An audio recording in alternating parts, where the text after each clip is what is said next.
A repetitive bass pulsated from inside the club.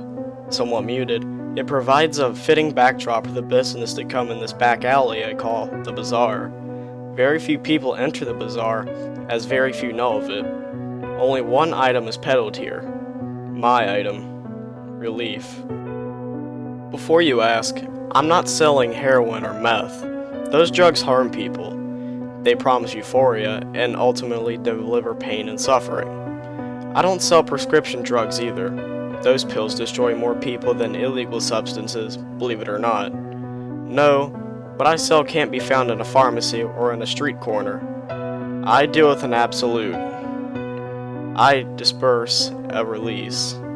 You might be questioning why I deal in an alley behind a club if my product is so revolutionary, to which I say, if it ain't broke, don't fix it. The shadows allow for uninterrupted dealings, and the staff doesn't seem to mind that I'm here. They probably think I'm distributing ecstasy, but I'm not looking to hook anyone or create a dependent consumer base, and what I charge is only enough to recoup my expenses needed to create more relief. Each client I have is fairly treated, and I am in turn equally compensated. But enough about me. Let's focus on Jeff.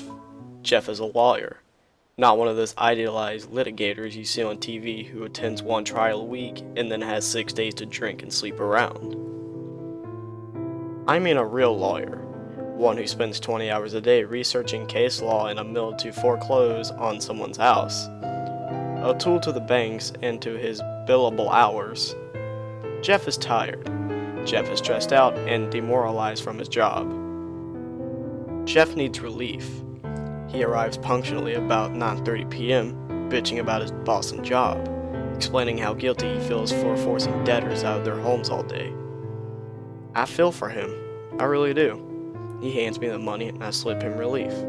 Jeff's despair quickly turns to excitement. He stares at the sky, billions of stars both far away and at his fingertips simultaneously. He jumps for joy, catching imaginary suns, arranging them in funny shapes, laughing to himself. Jeff has completely forgotten about the lives he's ruined, the homes he's broken, and the families he's shattered.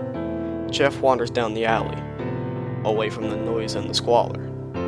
After some patient waiting, Joyce arrives at midnight. Joyce is a humanitarian worker. She spends most of her waking hours rebuilding homes and communities down in Tijuana, where poverty and violence had all but decimated the populace. Joyce feels defeated and depressed. Every day she puts all of her effort into fighting the system, only to see little to nothing change. For each house she builds, Ricardo burns another one down. Joyce greets me with tears, begging for some relief. I supply her the necessary dosage and take the small compensation. Almost immediately, Joyce's tears are gone. She dances and frolics with imaginary children in a field of luxurious flowers. She experiences the deathless cornucopia of wealth and indulges the impoverished families who feast and celebrate through the night. She is no more aware of the crushing tragedy occurring across the border than she is of the homeless man half dead by the adjacent dumpster. Joy exits shortly after. Last is Terry, who shows up at 5 a.m. Poor Terry. Terry is a unique fellow, transgendered, as they call it these days. Terry is a good person, but Terry's family is very religious. There is no room for someone of Terry's disposition in God's house.